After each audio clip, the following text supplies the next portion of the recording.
Bonsoir, bonsoir à tous, bonsoir tout le monde, bonsoir à ceux qui sont connectés, à ceux qui n'ont pas encore plongé dans les bras de Morphée. C'est Délicia, Divine. Je vous souhaite la bienvenue dans votre émission web Carrefour littéraire. Ça faisait longtemps qu'on ne s'était pas retrouvés autour d'une lecture. Je crois que c'est la sixième édition de Carrefour littéraire, voilà. Pour ceux qui nous rejoignent et pour ceux qui découvrent, Carrefour littéraire, c'est un petit concept perso pour faire découvrir à mes contacts, faire découvrir au public les livres qui m'ont marqué, les livres qui ont marqué ma vie, qui ont marqué mon enfance, ma jeunesse et mes livres coup de cœur du moment. Donc pendant ces petites émissions, pendant ces petites séries, je partage quelques pages de ces livres coup de cœur avec vous et par la suite, pourquoi pas, si vous voulez en savoir plus, en découvrir plus, eh bien, cherchez à vous procurer le bouquin. Donc voilà un peu, c'est pour partager la passion de la lecture, partager l'amour des mots. Ceux qui me connaissent sont maintenant habitués à ça. Et voilà, c'est mon quotidien, c'est mon habitude et c'est ce que j'aime. Donc je suis une amoureuse des mots, je suis une amoureuse de la langue, particulièrement ma langue, la langue française, qui est une langue extrêmement riche. Et c'est pourquoi j'aime l'écrire, c'est pourquoi j'aime la parler et j'aime la partager. Donc ce soir, je vais lire quelques pages d'un livre que j'ai découvert il n'y a pas longtemps et qui m'a particulièrement touchée parce que c'est basé sur une histoire vraie en fait.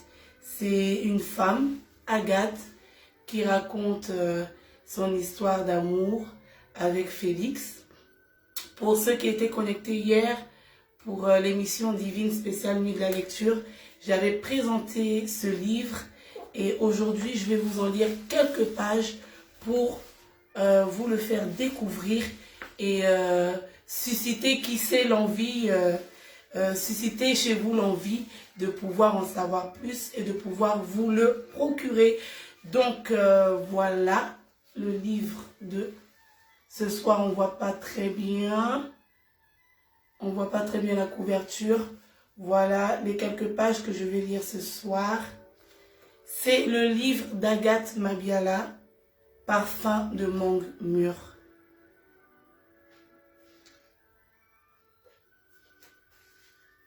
Comme vous le savez, nous sommes en plein dans les nuits de la lecture.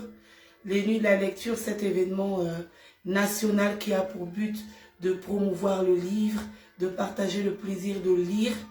Et ça se passe du 20 au 23 janvier. Donc aujourd'hui, c'est le dernier jour, mais les événements courent jusqu'à la fin du mois de janvier parce que c'est tellement riche, il y a tant de choses à faire et tant de choses à organiser, tant de choses à partager autour du livre que 3 jours nationaux ne suffisent pas. Donc le ministère de la Culture laisse courir tous ces événements et encourage et promeut tous ces événements autour du livre jusqu'à la fin du mois de janvier. Donc voilà, ce soir, pour le dernier jour officiel, je partage avec vous quelques extraits de Parfum de mangue mûre d'Agathe Mabiala.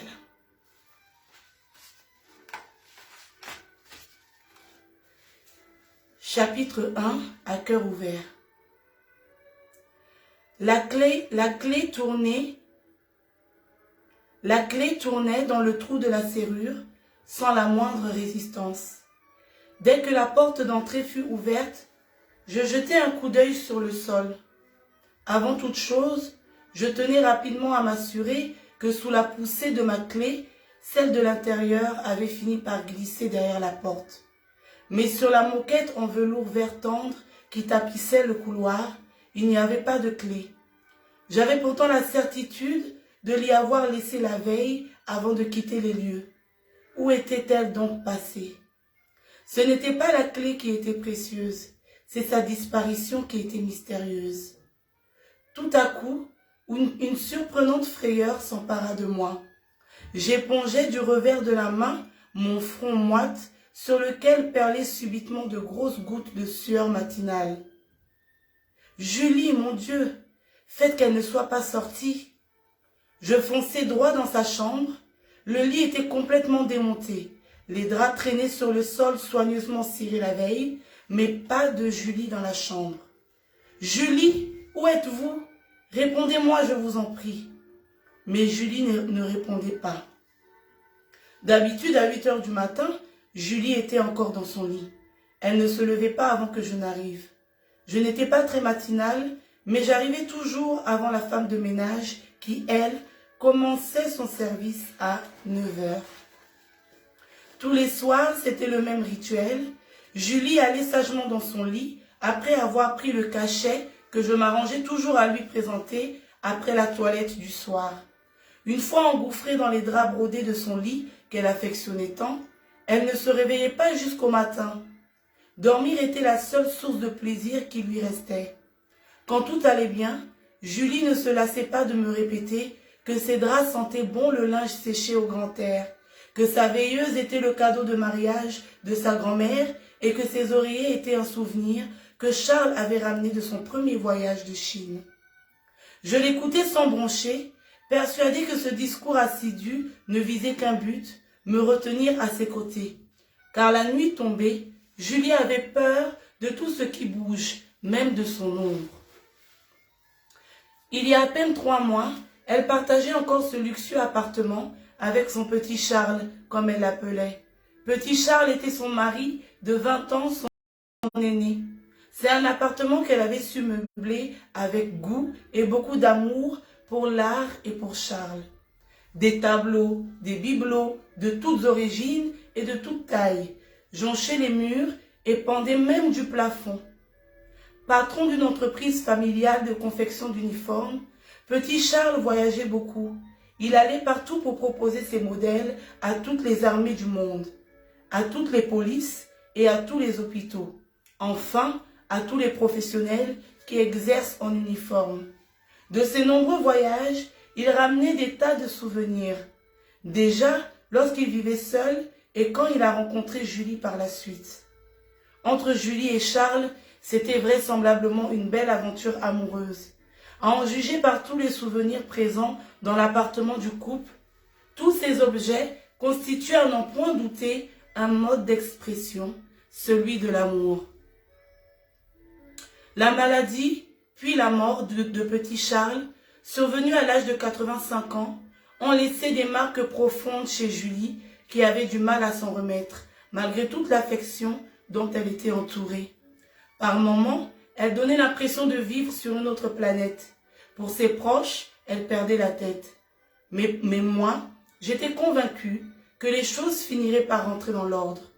Il fallait laisser le temps au temps. Devant cette disparition aussi brusque qu'inattendue, je commençais à me remettre en question. Et si ce sont les autres qui avaient vu juste? Si Julie avait vraiment perdu la tête? Elle serait sortie de chez elle sans savoir où elle allait? Mon Dieu, c'est affreux. Il fallait faire quelque chose. Il fallait retrouver Julie. J'étais la dernière personne à avoir vu Julie la veille en l'accompagnant à son lit. J'étais aussi la première censée la voir le matin à son réveil. Ma responsabilité était doublement engagée.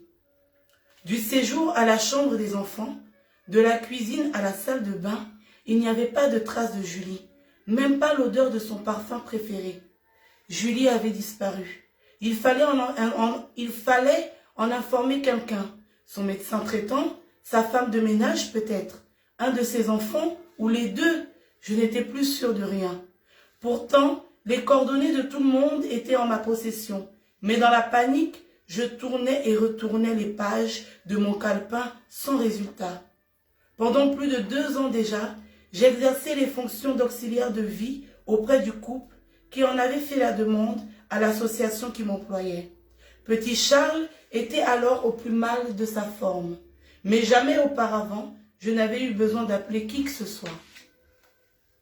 Je ne prétendrai pas avoir été le remède qui calme la douleur ou le fétiche qui guérit les cœurs brisés, mais ma présence tous les matins pour les aider à accomplir des actes qu'ils n'avaient plus la force ou le courage d'accomplir était bien ressentie par l'un et par l'autre. Pour eux, je me rendais disponible quand ils étaient deux, et pour elle maintenant qu'elle vit seule. La liaison éventuelle avec la famille ne s'effectuait que par le biais du cahier de transmission.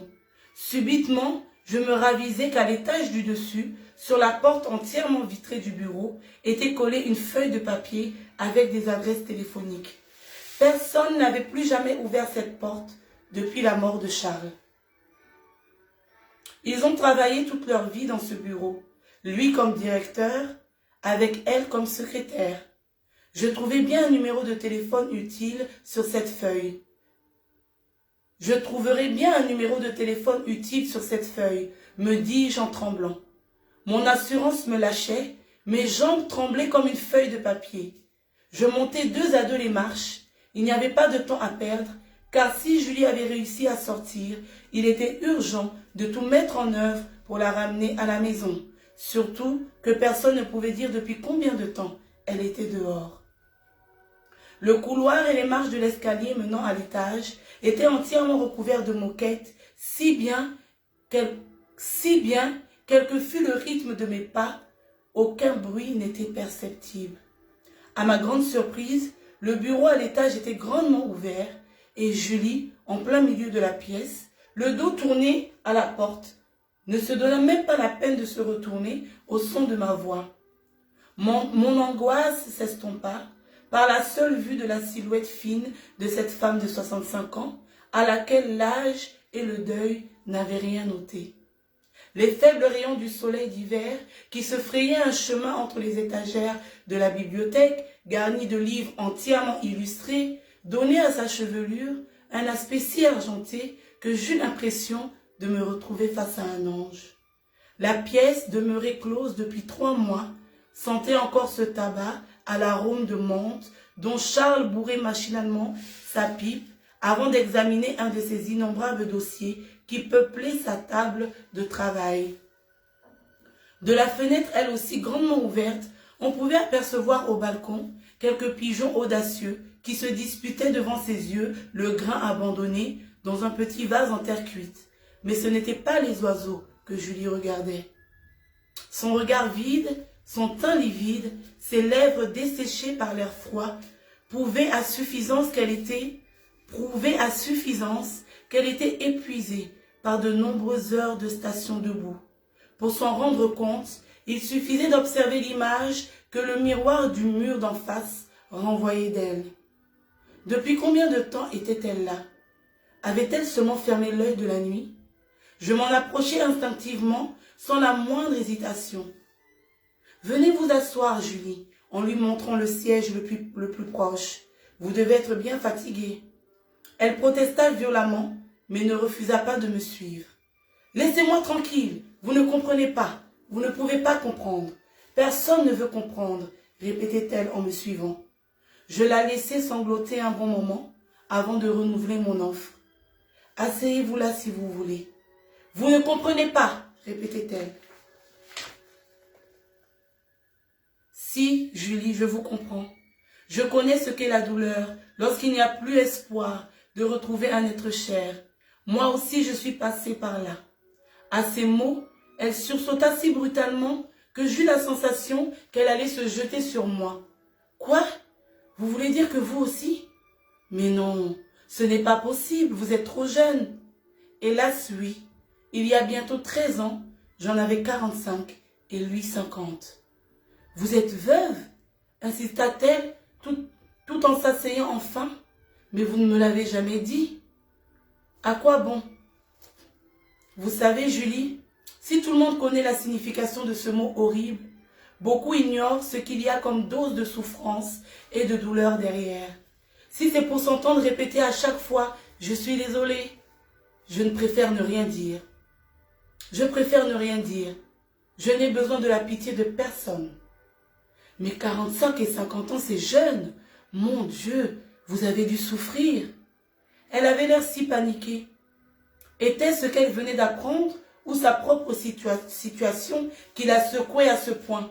Elle se redressa ardemment et se mit à arpenter le long du mur sans me regarder, puis s'arrêtant brusquement, elle murmura « Vous l'aimiez » Je plongeai mon regard dans ses yeux fatigués.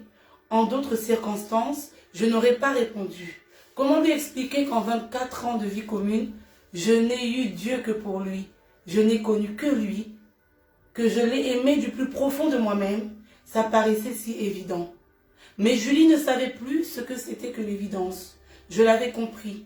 Elle avait besoin de réponses. Elle avait besoin de repères pour ne pas se sentir seule dans son chagrin. De mon côté, personne ne me posait de questions. Je ne parlais de mon passé avec personne.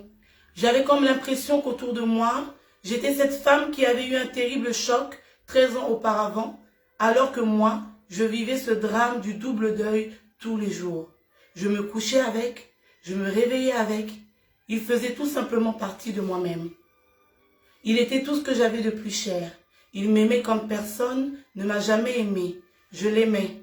Avec lui, j'ai tout perdu. Tout, articulai-je enfin. À cet instant, précisément, l'expression de mon visage avait dû trahir ma profonde tristesse et Julie réalisait qu'elle avait touché un point extrêmement sensible. Cette fois-ci, c'est elle qui tirait silencieusement un siège pour m'inviter à m'asseoir. La vie ne devait quand même pas être aussi dégoûtante, dit-elle péniblement.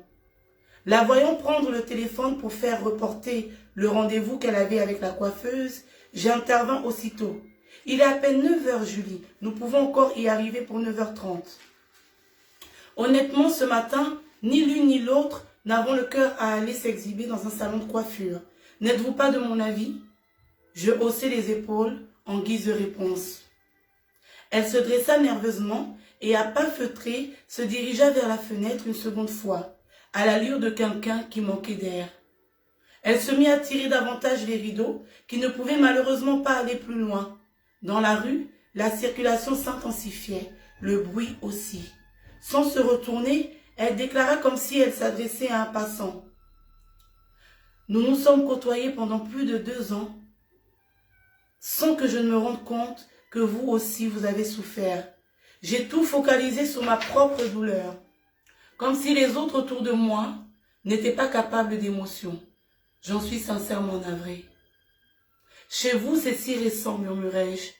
Ce n'est pas une raison. Vous avez connu à 45 ans ce que moi-même à 65 ans, je refuse d'admettre et vous ne laissez pas paraître. D'où tirez-vous un tel courage? Je refuse qu'on me traite de courageuse, Julie. Qu'est-ce que cela signifie quand on s'est senti au bord du gouffre plusieurs fois? On est courageux un moment, puis l'instant d'après, on a envie de tout laisser tomber. La seule chose qui me fait tenir le coup, ce sont les enfants. Nos enfants, ils ont tant souffert.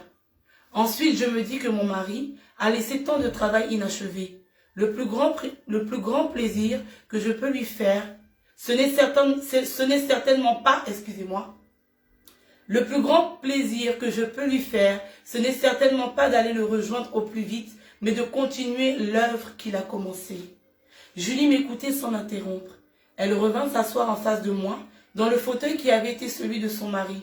Son regard devenait plus profond, et cette fois-ci, il était beaucoup plus paisible.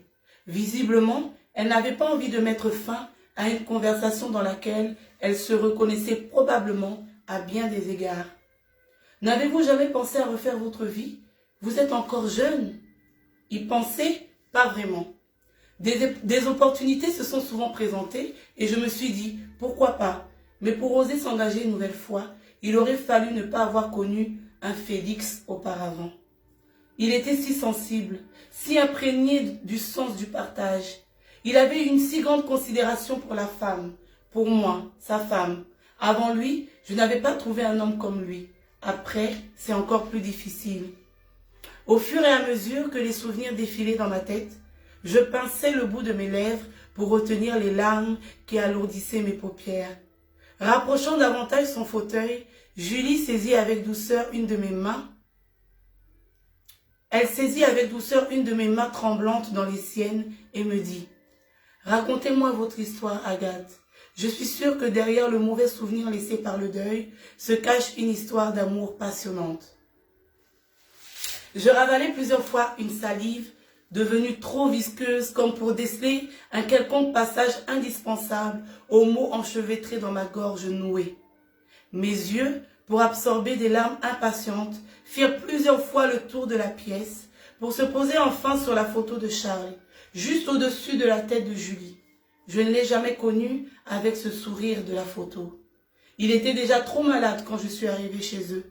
Pourtant, dans ses yeux inconnus, il y avait comme une étincelle qui m'encourageait, une expression qui voulait sans doute dire « Allez-y Agathe, parlez, vous en avez besoin, et Julie aussi. » Péniblement, mais décidé de vider mon sac, j'arrivais enfin à articuler, avec un sourire plus ou moins forcé. « Elle est longue, mon histoire. Une matinée entière ne suffirait pas. Si vous voulez en connaître les détails, eh bien nous en prendrons 2 ou 3 s'il le faut. Nous n'avons de compte à rendre à personne. » Chapitre 2, le lycée. Rassurez-vous, je ne vais pas vous lire tout le livre. Le but, c'est de vous mettre l'eau à la bouche et que vous puissiez vous-même aller chercher ce livre. Vous l'avez compris dès les premières lignes, c'est une histoire vraiment touchante. Donc, des fois même, je ne sais pas comment continuer et où reprendre la lecture. Donc, je continue avec le chapitre 2 et on s'arrêtera là pour ce soir. Chapitre 2, le lycée. Mai 1971. C'était le début de la saison sèche à Brazzaville. L'étouffante et écrasante chaleur, ainsi que les pluies torrentielles, laissaient enfin place aux fraîcheurs matinales tant attendues. C'était aussi la fin de l'année scolaire. Pour les jeunes élèves des classes de terminale que nous étions, l'heure des bilans était venue. Même pour les plus brillants de la classe, ce moment de l'année n'était que panique. Le temps paraissait subitement trop court pour les révisions. Pour mieux affronter les épreuves du bac, que nous appelions aussi le concours de bourse, notre stratégie était de constituer des groupes de travail. Ceux-ci se formaient sans trop de difficultés, souvent par série et en fonction du degré d'affinité. Rien d'anormal, car dans ces groupes, il n'y avait que les révisions. La détente pendant la pause y revêtait une importance particulière. Les petites confidences faisaient presque partie du programme de révision et il était évidemment hors de question à se confier à n'importe qui. J'habitais un jeune quartier de la ville, le plateau des 15 ans. Jeune, à côté... J'habitais un jeune quartier de la ville, le plateau des 15 ans. Jeune quartier à côté de Poto Poto, Wenze, Bakongo, qui eux étaient des quartiers plus anciens, ayant d'une manière ou d'une autre contribué à faire l'histoire de Brazzaville. Le plateau des 15 ans, lui, est né avec la première génération des fonctionnaires congolais et mon oncle Maurice, chez qui j'habitais, en faisait partie. Son jeune âge faisait du plateau des 15 ans le quartier le plus cosmopolite de la ville et de ce fait, la langue la plus couramment parlée y était le français. La rue Nko était à cette époque une des rues les plus animées du quartier. J'aimais assez cette rue, large comme une avenue et bordée d'arbres aux espèces aussi variées que les ethnies qui la peuplaient. À elle seule, la rue Nko abritait en amont la très achalandée boutique Badimini Bio. Je découvre l'histoire en même temps que vous et les mots assez atypiques. Son propriétaire était un gentil grisonnant, assez calme, tandis que sa femme, qui ne souriait jamais, était aussi volubile que l'alcool de canne à sucre qu'elle vendait à son comptoir. Plus haut, en allant vers l'avenue Lutassi, se trouvait la célèbre buvette de Jeanne aux yeux doux. Sa clientèle venait de partout. La gente masculine en particulier n'hésitait pas à parcourir des kilomètres à pied pour venir admirer cette créature aux yeux de chèvre, au cou de girafe et à la chevelure de poupée. On disait qu'elle avait une belle paire de joues, mais à l'époque, je ne comprenais pas le langage codé. Il m'a fallu attendre longtemps pour comprendre de quelle joue il était question. Les hommes instruits l'appelaient Nefertiti. En aval, l'église catholique Jésus ressuscité s'étendait sur tout un secteur, entre 2 avenues, et au décrochement à l'angle commençait le temple évangélique Mayangui. À partir de 18 heures, tous les soirs, ma rue était en véritable effervescence. Un étonnant mouvement de foule faisait penser aux heures de pointe des grandes villes occidentales que nous voyons dans les films. Sauf qu'ici, les gens ne couraient pas, ne se bousculaient pas et ne paraissaient pas stressés. La tentation était grande pour moi de laisser de côté livres et cahiers pour aller faire un brin de causette dans la rue, car beaucoup de ces passants de 18 heures n'étaient autres que des jeunes choristes que je connaissais parce qu'ils chantaient avec moi à la chorale. Mon oncle Maurice, un homme remarquable d'une 50aine d'années, plutôt moins que plus, et dont la seule présence suffisait pour nous faire trembler de peur, malheureusement pour nous, se tenait toujours là, à cette heure de la journée, sous l'ombre du majestueux manguier. Il était droit comme un i, ses mains derrière le dos, comme le ferait un élève puni au fond de la classe. Sa sévérité légendaire lui avait valu le surnom de monstre, baptisé ainsi par nos aînés, qui le fuyaient comme la peste. Dès qu'ils entendaient sa moto arriver, leur causerie s'arrêtait net et les groupes se dispersaient. Mon oncle n'était pas un habitué des lieux de culte, quel qu'il soit, mais beaucoup de jeunes dans le quartier le connaissaient. Les plus courageux lui lançaient en passant un timide « Bonjour papa » sans s'arrêter. Les autres changeaient tout simplement de rive pour ne pas avoir à le côtoyer. Et moi, à travers les persiennes en bois peint en marron, je tentais de mettre un visage derrière chaque voix que je captais et même derrière chaque silhouette que je parvenais à percevoir. Monstre restait là, debout, imperturbable, 1 heure, 2 heures et parfois plus. Pour ensuite retourner dans son salon et se replonger dans la lecture du journal officiel dont il amenait chaque jour un exemplaire à la maison, étant donné qu'il était typographe à l'imprimerie nationale. C'était seulement à ce moment-là que je me hasardais à sortir de ma chambre, malheureusement sans plus grand intérêt, car toutes mes connaissances étaient déjà passées. Il ne me restait plus qu'à attendre la mise en place de la chorale devant le parvis de Jésus ressuscité pour les entendre chanter. Je maudissais déjà ce bac avant de l'affronter. Non seulement je n'avais plus pris part aux répétitions depuis le début de l'année scolaire, sauf l'une ou l'autre fois à l'insu de mon oncle, mais ensuite je n'avais guère le droit d'aller flâner jusqu'au marché de nuit, discuter avec quelques connaissances, depuis que la période de grande révision avait commencé. Monstre me tenait à l'œil et n'arrêtait pas de me rappeler que le chant ne faisait pas partie des disciplines de l'examen. Il fallait que je l'aie. C'était assurément le prix à payer pour retrouver une certaine liberté, aussi dérisoire fut-elle, et me consacrer à mon occupation favorite qui était le chant.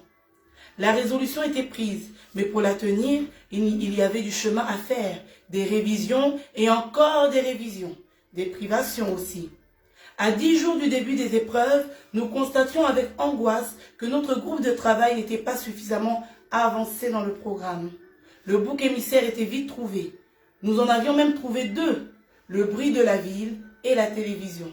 C'étaient ces 2 coupables qui nous empêchaient de nous concentrer. Alors ce soir-là, Malou, Mado et moi, nous formions toutes les 3 le même groupe de travail. Nous prîmes la décision de quitter Brazzaville et de nous rendre à Voka. Voka se trouvait à 120 km de Brazzaville. C'est là qu'habitaient mes parents. J'y ai passé 12 ans de mon existence. Je disais tellement du bien de mon village que mes coéquipières n'hésitèrent pas un seul instant à proposer de nous y rendre pour poursuivre les révisions. J'étais presque flattée par cette idée qui ne venait pas de moi, certaine que non seulement nous y serions bien accueillis, mais qu'en plus nous y occuperions la même chambre, avec le loisir de travailler quand nous voulions et où nous voulions. Beaucoup de nos collègues allaient étudier dans le maquis. Il nous fallait faire la même chose pour rattraper le temps perdu. Vêtus de jeans sans ourlet et chaussés de vieilles baskets décolorées à force d'usage, nous nous engouffrâmes dans le premier taxi-bus du matin, de peur de ne pas en avoir d'autres dans la journée. Le trajet parut interminable. Mes coéquipières n'avaient aucune idée de la longueur de la route. Mais Malou, toujours pleine d'humour, détendit l'atmosphère tout au long du parcours. Elle animait la conversation, commentait tout ce qu'elle voyait, à tel point qu'elle s'était attirée toutes les sympathies des voyageurs. Malou, étant originaire du Nord Congo, ne parlait pas ma langue maternelle. Et chaque fois qu'elle sortait un mot à la place d'un autre, dans le bus, c'était des éclats de rire à nous rompre les côtes. Car très souvent, elle sortait une énormité sans le savoir. Sacrée Malou, elle s'adaptait à toutes les situations et me mit vite à l'aise par la confiance qu'elle nous accordait en nous suivant dans un endroit qu'elle ne connaissait pas. À 11 heures, en atteignant Voka, personne ne nous attendait. Je n'avais pas eu le temps de prévenir mes parents de notre arrivée. Il n'y avait rien de grave à cela.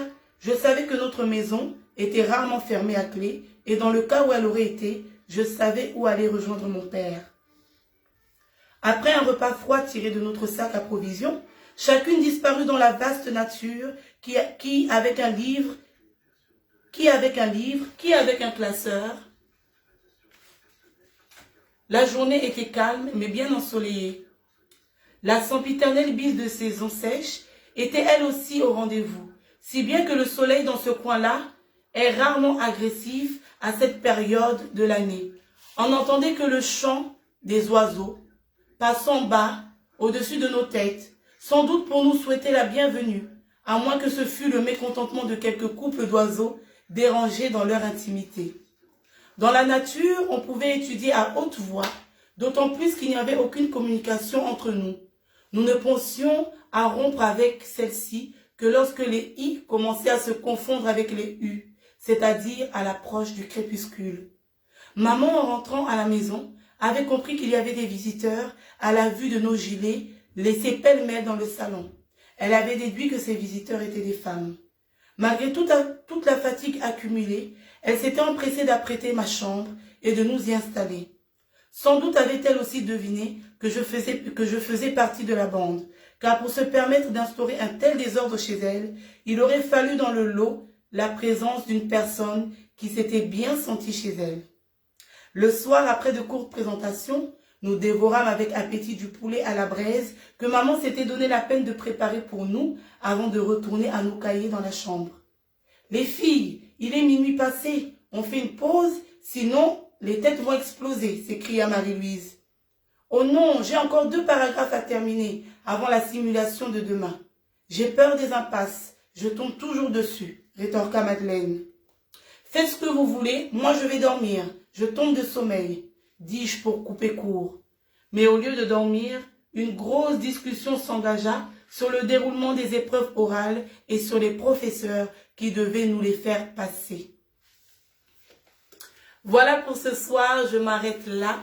J'espère que la lecture vous a plu. C'était les premières pages de cette magnifique histoire, Parfum de Mangue-Mûre, d'Agathe Mabiala.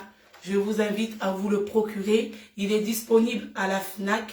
Il est disponible sur Amazon. C'est une magnifique histoire d'amour. Et je vous assure que quand on commence, on a du mal à s'arrêter comme moi ce soir. Mais vu le temps qui passe, je m'arrête là. Et dans tous les cas, on se dit pourquoi pas rendez-vous à la 7e de Carrefour littéraire. Je ne sais quand l'envie me viendra de partager à nouveau avec vous quelques pages. J'espère que je vous ai embarqué dans cette belle histoire, que vous avez passé un agréable moment, toujours autour du livre. Je vous souhaite une très bonne soirée, une très bonne nuit et je vous souhaite une bonne semaine qui va débuter demain avec plein d'agréables surprises. Merci d'avoir été là, c'était Divine pour Carrefour littéraire.